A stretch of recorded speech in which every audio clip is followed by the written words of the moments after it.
Good morning student. Edugle channel पर आपका स्वागत है। आप देख रहे हैं क्लास 11 मैथ्स का complex number and quadratic equation part 4। आज के सेशन में आप सीखने वाले हैं क्वाड्रेटिक इक्वेशन अगर कॉम्प्लेक्स नंबर में हो तो उसका सॉल्यूशन कैसे निकालेंगे।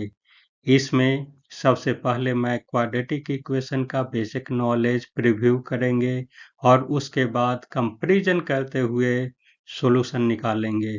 आपने क्लास 10 में क्वाड्रेटिक इक्वेशन पढ़ा होगा और उस वक्त दो ही केस यानी जब डिस्क्रिमिनेंट जीरो होगा या जीरो से ज़्यादा होगा तभी उसका सॉल्यूशन निकालते थे। लेकिन आज आप सीखने वाले हैं जब डिस्क्रिमिनेंट जीरो से अगर कम होगा तो सॉल्यूशन कैसे निकाला जाएगा। मैं आपके उज्जवल भविष्य के लिए इतना मेहनत कर रहा हूँ। मेरा कंटेंट आपके लिए उत्तम है। बहुत सारे स्टूडेंट बहुत कम समय में मेहनत करके अच्छा अंक पाना चाहते हैं, तो इस चैनल पर मैथ्स सीरीज आपके लिए माइलस्टोन साबित होने वाला है। लेकिन आईआईटी या एनडीए मैथ्स एग्जाम के लिए आपको कुछ और इसी चैनल पर मेहनत करना पड़ेगा। तो आने वाले वैल्यूएबल एजुकेशनल वीडियो को पाने के लिए इसे लाइक कर सब्सक्राइब कर देना और अपने दोस्तों को भी शेयर कर देना ताकि दूसरे को भी इसका फायदा मिल सके। तो चलते हैं डायरेक्ट वीडियो पर। Quadratic equation. क्वाड्रेटिक इक्वेशन जो है वह एक इक्वेशन है यानी इक्वल टू रहेगा ही, और वो क्वाड्रेटिक फॉर्म में रहेगा यानी पावर मैक्सिमम पावर जो है सो 2 रहेगा। तभी हम क्वाड्रेटिक इक्वेशन को उसको कहेंगे। जैसे यहाँ पर जो है सो जनरल क्वाड्रेटिक इक्वेशन का जो फॉर्मूला दिया हुआ है a x square plus b x plus c equal to zero, जहाँ a does not equal to zero है। अगर जीरो हो जाता है तो वो ये पावर मैक्सिमम पावर तो 1 हो जाएगा, ये तो क्वाड्रेटिक नहीं रहेगा। इसीलिए कोई ये जो है ए का वैल्यू जो है कुछ न कुछ होना जरूरी है जीरो छोड़ के। तो इसमें जो है सो 10th क्लास का ये प्रीव्यू कर रहे हैं। इसमें 10th क्लास में हम पढ़े हुए थे कि डिस्क्रिमिनेंट किसे कहते हैं। डिस्क्रिमिनेंट जो है सो बी स्क्वायर माइनस 4ac जब रहेगा तो उसको डिस्क्रिमिनेंट कहा जाएगा, और डिस्क्रिमिनेंट के आधार पर ही उसका वैल्यू जो है निकालते थे। यानी जब डिस्क्रिमिनेंट जीरो से ज़्यादा रहेगा तो हमारा नेचर ऑफ द रूट होगा रियल और n इक्वल, और इस फार्मूला पर सब्स्टिट्यूट करके उसका वैल्यू हम निकालते थे। जब जीरो के बराबर रहेगा तो नेचर ऑफ द रूट हमारा रियल रहेगा और इक्वल होगा, और दोनों जो है रूट जो है सो हमारा माइनस बी बाई 2a होगा। उस हालत में ये दोनों जो है सो 10th क्लास में हम किए हुए हैं। तो अब जो है सो अब इंटर में जो है सो ये आपको देखना है, यानी D smaller than the zero रहेगा तो वो कैसा रहेगा, इमेजिनरी होगा। कभी कभी कम्प्लेक्स रहता, कभी नॉट रियल भी रहता है, यानी आपको जो है सो तीनों नंबर को याद रखना है। ऑब्जेक्टिव क्वेश्चन में कभी कभी पूछ देता है, इसलिए तीनों याद रखना जरूरी है। और रूट हमारा क्या होगा, कुछ नहीं होगा। तो इसमें नोट में जो है सो दो ही पॉइंट है। वो जो है polynomial equation of the degree n has n root. अगर n रूट का n डिग्री का है तो n रूट हमारा होगा। और अगर हमारा ये क्वाड्रेटिक है, इसमें दो रूट होगा। यानी दूसरा नंबर है the solution of the quadratic equation a x square plus b x plus c equal to zero है, जहाँ ये ए बी सी जो है सो एक रियल नंबर है और a does not equal to zero है, और हमारा ये डी का वैल्यू जो है सो जीरो से कम है। तो हमारा क्वाड्रेटिक इक्वेशन जो है ये हमारा x का वैल्यू जो है सो ये आएगा, दो वैल्यू आएगा। मूव करते हैं एक्सरसाइज 5.3 पर।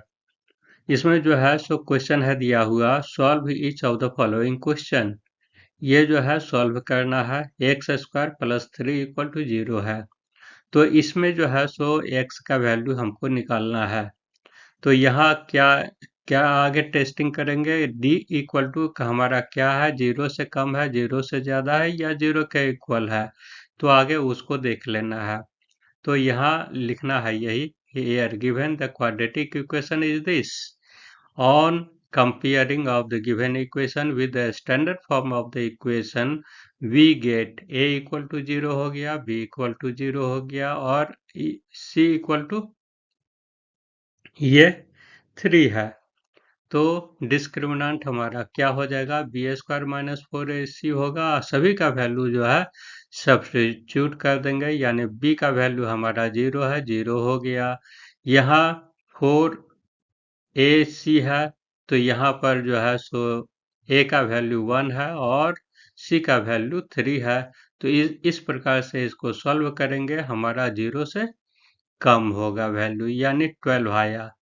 यानी हमारा ये फार्मूला जो है, जो फार्मूला है ये सॉल्यूशन का, उसको जो है सो हमको लिख देना है और उसी पर जो है सब्स्टिट्यूट करके आगे बढ़ना है। यहाँ पर जो है b का वैल्यू 0 है, बी स्क्वायर यानी 0 का स्क्वायर 0 हो जाएगा, माइनस 4ac ये जो है सो यहाँ पर निकाले हुए हैं, माइनस 12 आया। माइनस 12 आया, तो ये जो है सो हमारा क्या हो जाएगा, प्लस माइनस 12 हो गया। फिर ये जो है सो माइनस जो है हमारा ये 1 अलग हो गया। तो इस प्रकार से अगर रूट ओवर -1 को इमेजिनरी नंबर कहते हैं, तो इस तरीके से इतना इक्वल टू आई हम डिनोट कर देंगे, यानी plus minus 12 root 3 i by 2 हो गया। यानी इस प्रकार से हमारा 2 कैंसिल हो जाएगा, ये प्लस माइनस रूट 3 हो जाएगा। तो यही हमारा आंसर होगा। अब क्वेश्चन नंबर 2 है। क्वेश्चन नंबर 2 यहाँ 2x square plus x plus 1 equal to 0 है। तो यहाँ जो है सो ये इक्वेशन दिया हुआ है।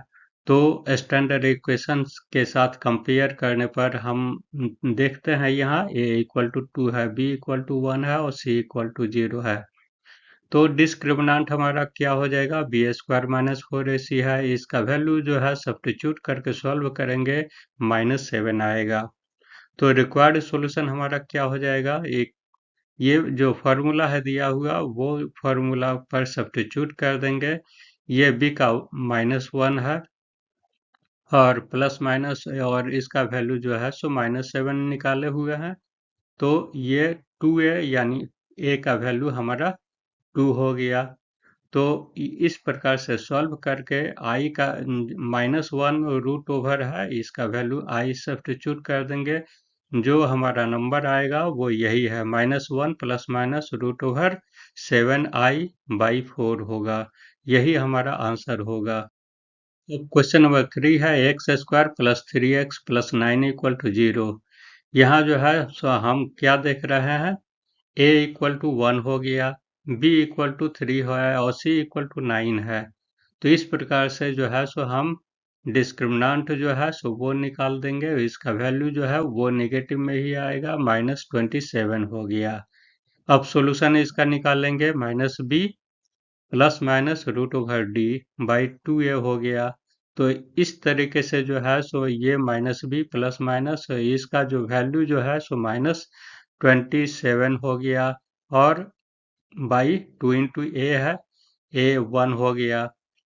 तो इस तरीके से इसको सॉल्व करेंगे।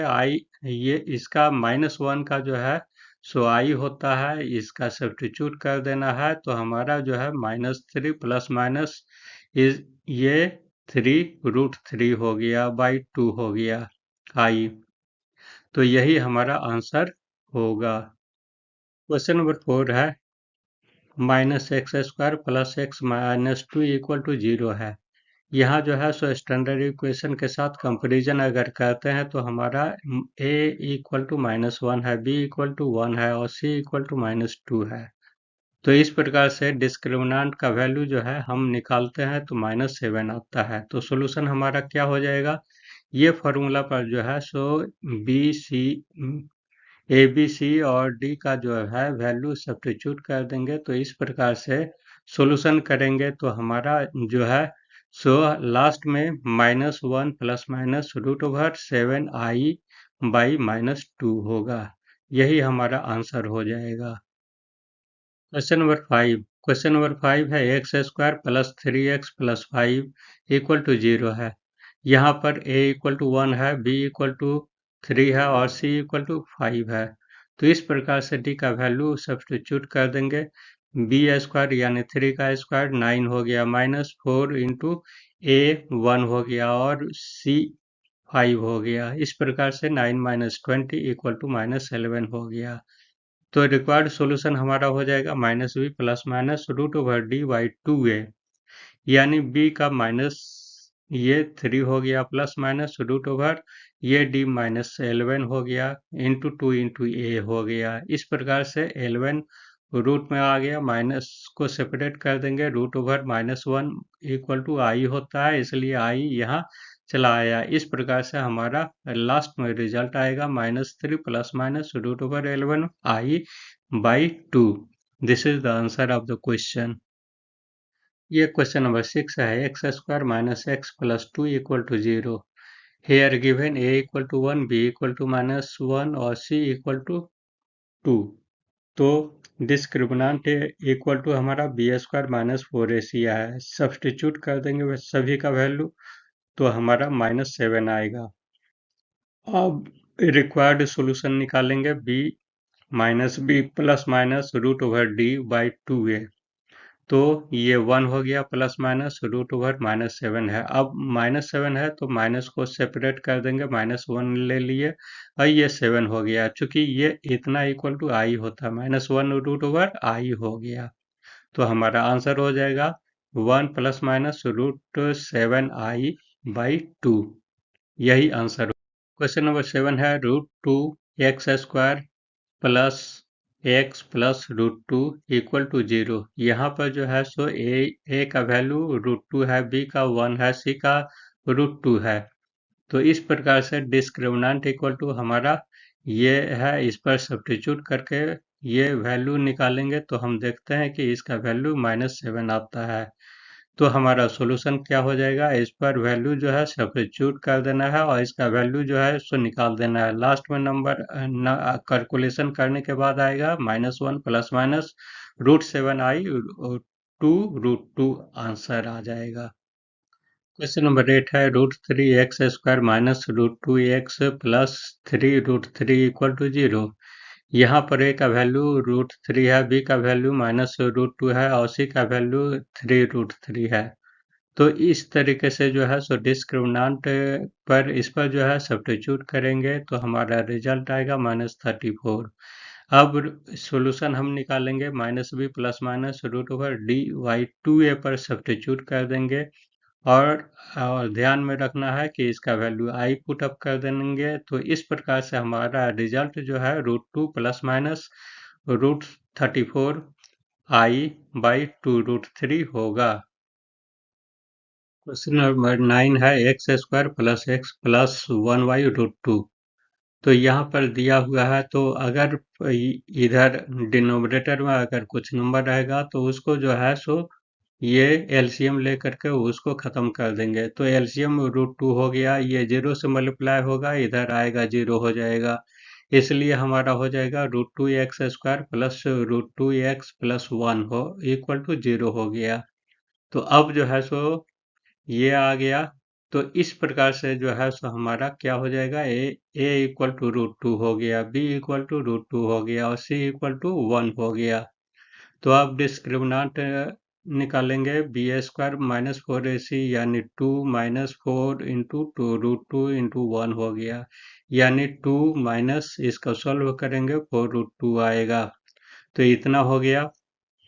तो अब जो है इसका रिक्वायर्ड सॉल्यूशन हमारा ये फार्मूला पर सब्स्टिट्यूट कर देंगे और कैलकुलेशन करते हुए आई का वैल्यू भी सब्स्टिट्यूट कर देना है। लास्ट में हमारा मिलेगा -1 प्लस माइनस √2 माइनस 1 i/2। यही हमारा आंसर हो। क्वेश्चन नंबर 10 है x² प्लस xy√2 है प्लस 1 इक्वल टू 0 है। अगर ये फ्रैक्शन में रह गया तो हमारा जो है सो एलसीएम लेकर के इधर डिनोमिनेटर को 0 से मल्टीप्लाई करेंगे, ये इधर 0 हो जाएगा। तो हमारा जो है सो न्यूमरेटर क्या हो जाएगा, √2x² प्लस एक्स प्लस √2 = 0 हो गया। तो अब यहाँ स्टैंडर्ड इक्वेशन के साथ ये कंपैरिजन करने पर हमको ये मिलता है कि a = हमारा √2 है, b = यहाँ पर 1 है और c = हमारा √2 है। इस प्रकार से डिस्क्रिमिनेंट हम निकाल लेंगे, हम देख लेंगे कि हमारा क्या स्थिति है, यानी ये निगेटिव आता है, पॉजिटिव आता है या इक्वल टू आता है। हमारे इंटर के केस में जो है सो हमारा टोटल जो भी आएगा प्रॉब्लम वो इमेजिनरी नंबर आएगा, यानी निगेटिव ही आएगा, 0 से कम आएगा। तो अब जो है सो रिक्वायर्ड सॉल्यूशन क्या हो जाएगा, -b प्लस माइनस √d/2a। यहाँ b का वैल्यू जो है सो ये सब्स्टिट्यूट कर दिया है, 1 हो गया, प्लस माइनस √d यानी -1 सब्स्टिट्यूट कर दिया है। अब जो है सो माइनस को सेपरेट कर देना है, यानी √2 इंटू -1 हो गया, √2 - 1 हो गया, आई होता है, इसलिए आई जो है सो यहाँ पर लिख दिया है, यानी √7i हो गया। यानी इसका जो आंसर आएगा -1 प्लस माइनस √7i हो गया और √2 हो गया। यहाँ पर जो फॉर्मूला यूज किया है √2 - 1 = i, यहाँ पर आपको लिख देना होगा। तो आप टोटल प्रॉब्लम इस प्रकार से समझ गए हैं। अब आएगा मिसलेनियस, मिसलेनियस वाले को भी टोटल देख लेना है। मिसलेनियस चैप्टर जो है सो बहुत इम्पोर्टेंट है, तो आपको स्किप नहीं करना है, उसको भी देखना है। तो thanks for watching the video. For more updates, subscribe the channel and like the comment and share the video to your friends to get knowledge in mathematics. Have a nice day.